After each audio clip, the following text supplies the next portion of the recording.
This is Terrence Andre Banks with Information Age Financial Solutions coming to you again about pensions. And I can't sometimes believe that there's not enough attention brought to this subject. Pensions is, again, one of the largest crises we're going to face in our lifetime. And as each day and each month we go forward, the problem becomes even worse. I came across this fantastic article from Seeking Alpha. This really kind of pinpoints and puts it in really a good perspective, so you can really have an understanding, an idea of what we're facing, and why a lot of this can be contributed to a lot of things in terms of banking. Of course, I'm going to put a link inside the description. Let's dive right in. Blame the Fed for the coming pension fund crisis. Most public and private pensions in the United States are underfunded, many severely so. I've talked about this in countless other videos in the past, but it's still, again, because of its importance, I keep focusing and bringing our attention back to this particular subject because it affects so many of us. And it's one of the largest demographics, and demographics move society. Back when interest rates floated in a historically normal range, there was not a serious issue of pension underfunding. Ultra-low interest rates have pushed pensions into riskier assets such as corporate equities and bonds. Pension demand for corporate bonds has facilitated a surge of debt-funded buybacks. What happens when pensions are no longer able to keep up their massive procurement of corporate debt? American pensions are in trouble. A Wilshire Consulting report for 2017 shows that 97% of the 103 state pension funds that report actual values were underfunded. The funded ratio, that is percentage of liabilities promised benefits covered by current assets, funds available for benefit payments, fell by 20% from 2000 to 2016. Now, this is a mix when the market is continually going up, even though we had a little pullback and pushbacks in the last couple of months, but it goes right back up, at least right now. According to Pew Charitable Trust, there isn't a single state pension that is 100% funded. Wisconsin comes closest with the 99.1% of liabilities funded, while Kentucky and New Jersey are the worst of states, each with a mere 31% of obligations funded. The Garden State is $168.2 billion short of the future benefits that it has promised, while the more lightly populated Kentucky is $43.4 billion short. Public pensions assets on average amounted to only 66% of liabilities in 2016 compared to 86% in 2007. Considering all U.S. pensions, the funding ratio sat at 72.5% in 2018 compared to 100% in 2001. This source is from Bloomberg. A handful of states have already dealt with this gap between promised benefits and available funds the hard way by cutting benefit payouts to retirees.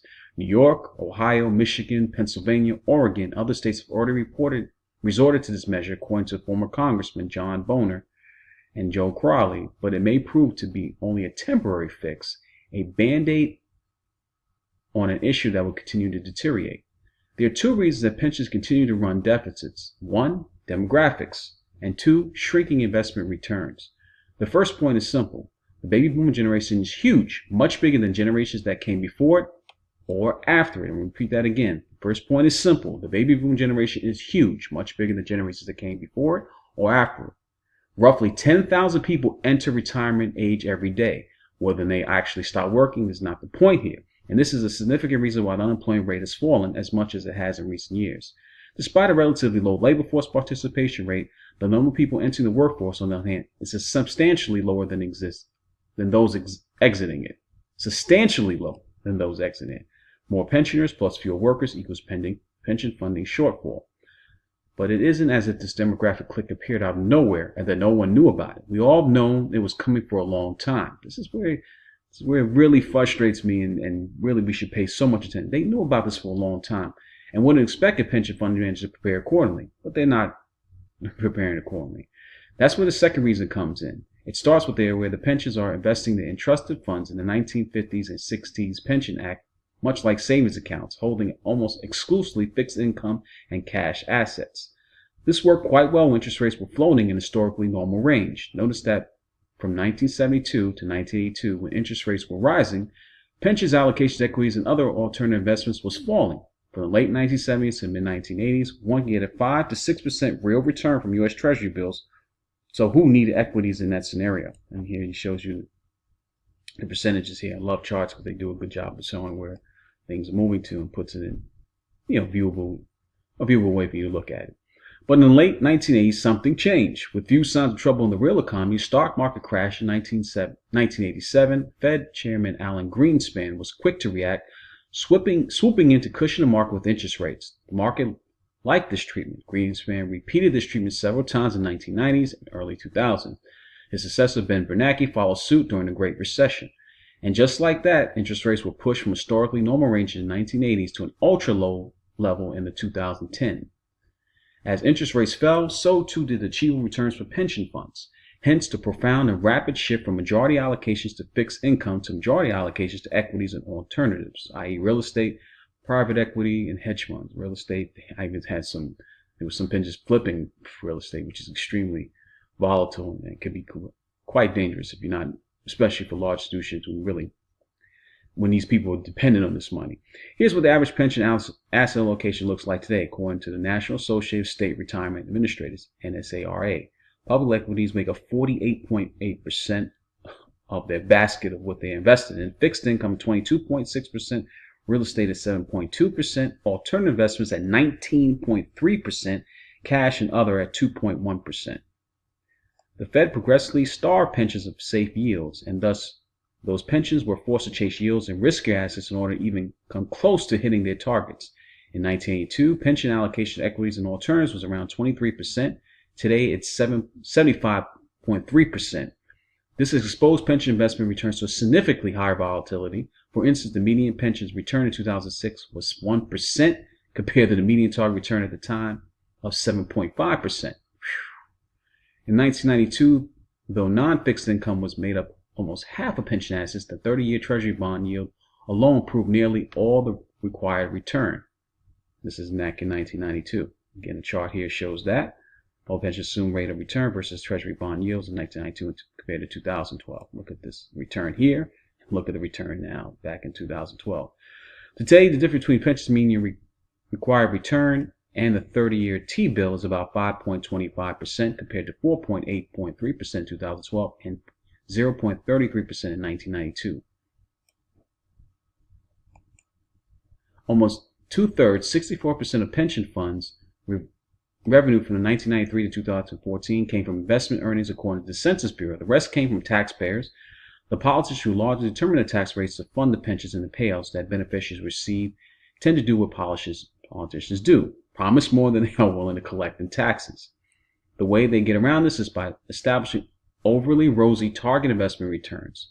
All the fund has to do is generate a return of 7% or 7.5% per year, and there's no problem at all. Since the early 1990s, however, pensions have been regularly cutting their target returns to more reasonable levels.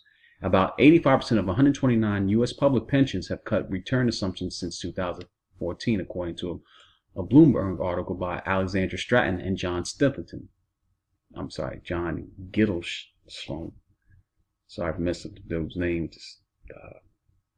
Pension cuts investing returns to a median 7.5, and they show this again here. But even that median return target is probably too high for most pensioners. For instance, the chief investment officer of the California Public Employees Retirement System, CalPERS, recently told the board of directors that despite their target rate of 7%, their expected rate of return is only 6.1%.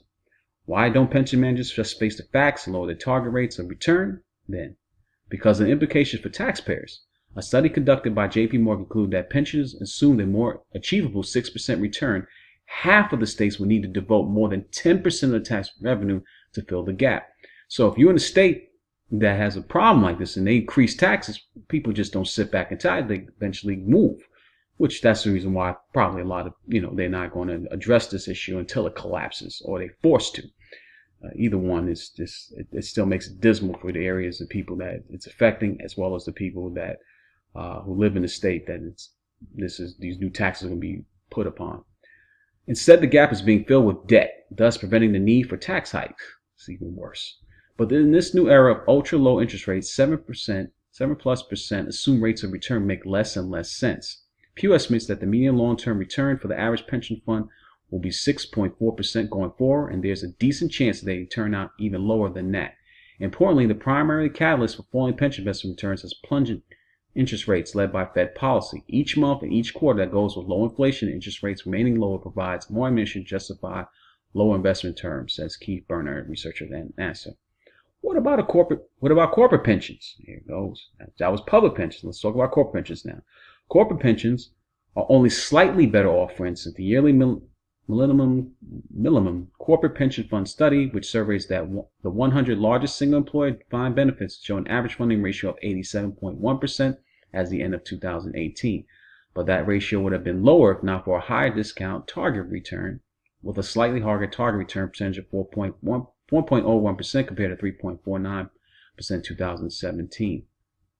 100 billion year-over-year fall in the market value of assets is more than mitigated and financial stress appears greater. While the small uptick in the assumed long-term rate of return maxed a negative 2.8% annual return for the year. By one industry estimate, Wright's pension consultant Mark Johnson, each 1-point reduction in discount rate means 10% more in current contributions. Conversely, then the raising discount rate by a percentage point should result in a 10% better funding ratio. Hiking it by 0.52% should result in a 5.2% better ratio, meaning that 2018's funding ratio with the discount rate held constant would have been a mere 81.9%. It's not for the boosted discount rate, which is unmerited at this point in the market cycle and perhaps intentionally deceptive. The funding ratio would have fallen below the 85.8% of 2017. Since 2000, the 100 largest corporate pensions have run surpluses only 3 years. Since 2000, what they're saying is, again, the largest corporate pensions have only run surpluses only 3 years. Roughly 50% of corporate pension funds are fixed income, which helps explain their deteriorating balance sheets. As recently as 2007, the largest private pensions were 105.7 funded, according to Millennium. This, despite having run deficits for years in a row in the early 2000s. Total corporate pension funding, including smaller companies, rose to almost 90% by the end of 2018. When the Fed hiked rates in December, but fell back down to 87.9% at the end of May 2019 after interest rates plummeted. Back in the spring of 2018, when rates were still rising, it was estimated by Tom Lee of Fundstat Global Advisors that the 10-year Treasury yield rose to 4% and remained there. Corporate pensions will be sustainably 95% funded. Around that time, Lee found out there were at least 29 companies in the S&P 500 whose pension liabilities exceeded 10% of their market value. At the present data, the number is almost certainly higher. In 2018, much focus was placed on General Electric's, GE's $28.7 billion underfunded pension, but its pension wasn't the only one with a scary balance sheet. Delta Airlines and International Paper are two corporations that have had to issue debt in order to cover pension obligations. But the single-employer plans aren't the only ones struggling in the corporate space. Several multi-employer pensions, such as Central States, are projected to collapse by the mid-2020s. The federally chartered pension benefit guarantee corporation, someone like the FDC of pensions, is likewise set for insolvency by 2025. Yeah, folks, this is like 6 years away. 6 years away. And these things are just continually to be. And we haven't had a recession, which we're way overdue. According to 2018 PBGC annual report, the agency took over 58 failed single-employer pensions and paid over $150 million in financial assistance to 81 different and multi-employer sponsors. A collapse of the PGC would be something like a collapse of the FDIC during a banking crisis. Promised benefits that pensions accept, like savings that depositors have entrusted to banks, would simply disappear. The money wouldn't be there, so it wouldn't be paid. At least not at all. Not all of it. Some fraction of benefits could still be paid out to pensioners, but much less than what they are counting on. In some, defined benefit plans of all kinds, state, local, corporate, are suffering from deteriorating balance sheets even after a record-breaking bull market. Pension liabilities and debt have never been so large relative to taxpayers' capacity to pay. Repeat that again. Pension liabilities and debt have never been so large relative to taxpayers' capacity to pay. And pension investments have never been so uncertain. Never been. Repeat these words. Never been so uncertain and never been so large relative to taxpayers' capacity to pay. When half of the plan's assets are in fixed income, interest rates play a crucial role in determining the financial health of pensions. This explains why median target runs for corporate pensions fell from 7.5% in 2000 to 5.42% in 2010, and finally 4% to roughly 4% in 2008. Compare this to 20-year Treasury bill yields of 6.8% in 2000 to 4.5% in 2000 and 3% in 2018. The Fed's interest rate policy is just a large role in corporate pension underfunding as it does in public pension underfunding. It's forced an increased number of Fortune 500 to divert cash to pension funding rather than business operations or investment. Wow. Not convinced by the above line of reasoning? Don't take it from me. Take it from the bank policy expert Karen Patur. Historically, pension funds and insurance companies, here we go, insurance companies as well, have invested only in safest assets. These are not now in scarce supply due in large part of QE and comparable programs by central banks around the world. Pension plans and life insurance companies increasingly have two terrible choices: to play it safe and become increasingly unable to honor benefit obligation, or make big bets and hope for the best. Underfunded pension plans are so great a concern in the U.S. that the agency established to protect pensions from the risk the Pension Benefit Guaranty Corporation faces its own financial challenges. Yield-chasing life insurance are also a prime source of potential systemic risk. Again, this is for anyone who's have life insurance. Now we're even dealing with that because, again, even for life insurance, for annuities and everything else, if they promise you higher returns, where is this coming from? Take it from the Pensions and Investments publication. The belief that lower long-term rates to more investment has led the Federal Reserve and now the European Central Bank to depress long-term interest rates in a perverse way. Lowering long-term rates has dramatically increased the liabilities of defined benefit, aka pension funds, in the U.S., United Kingdom, Canada, and Europe, and has lowered funded status dramatically. We believe it is imperative for central banks and academia to examine this perspective immediately and develop a new monetary policy toolkit. Take it from the Wall Street Journal with a headline from March 2018 that reads, Britain's monetary stimulus has fed the pension crisis. Take it from the Financial Times, reported in the same month as the Washington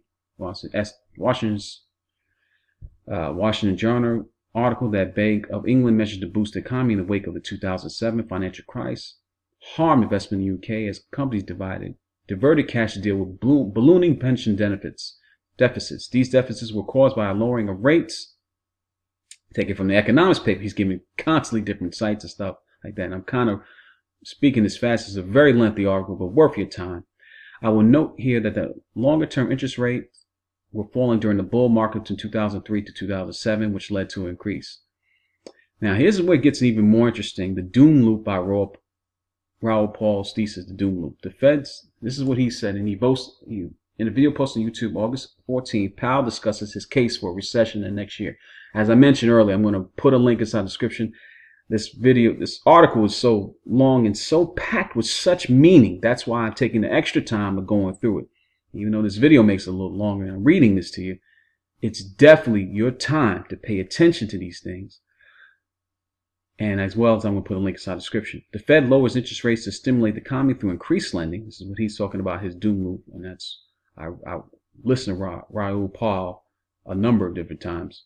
As a result, all sorts of market and government actors increased their debt loads. Corporations especially took advantage of falling rates to refinance more debt. It shows here because he backs it up with charts.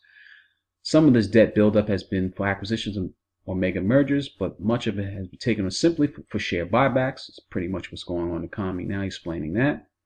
Debt funding buybacks have served as a convenient way for corporate executives to lift earnings per share. Indeed, if you look at the performance of U.S. stocks versus any other country or world region stocks, you'll notice a stark difference. U.S. stocks have soared ahead of the competition. He shows that here, gives a quick breakdown. Number 5, who is buying all this debt issued to fund buybacks? The answer in this large part is pensions. Now, if you didn't know this, I didn't know this before, pensions are the loans funding the people to buy these buybacks for corporations. This uptick in bond buying has caused corporate pension funds to play a more influential role in the bond market, since pension managers tend to hold bonds for the long term. As more and more companies adopt to the strategy of buying more bonds, pension demand could total $150 billion a year. This is estimated that corporate pension funds buy more than 50% of new long-term bonds. Here it goes. During recession, much of this investment-grade debt, Powell guesstimates 10 to 20% will be downgraded. But remember, pensions cannot own junk bonds. If BBB rated debt on their books gets downgraded, they will be forced to sell it even at a loss.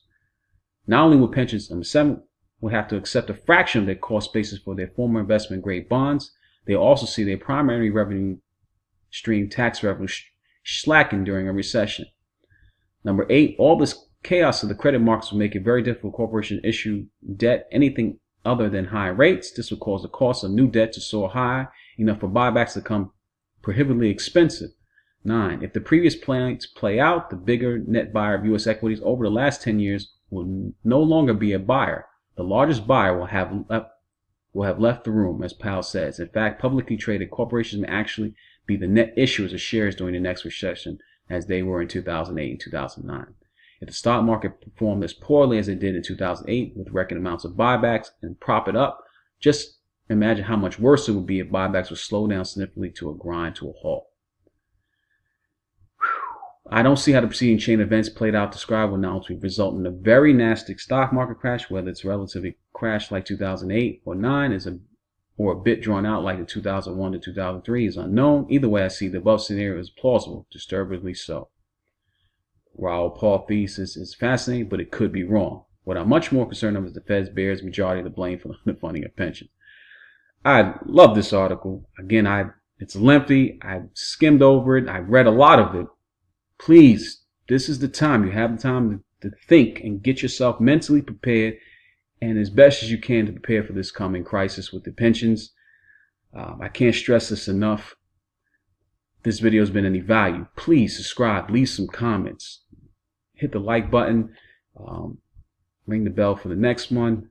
And until my next video, I'm out.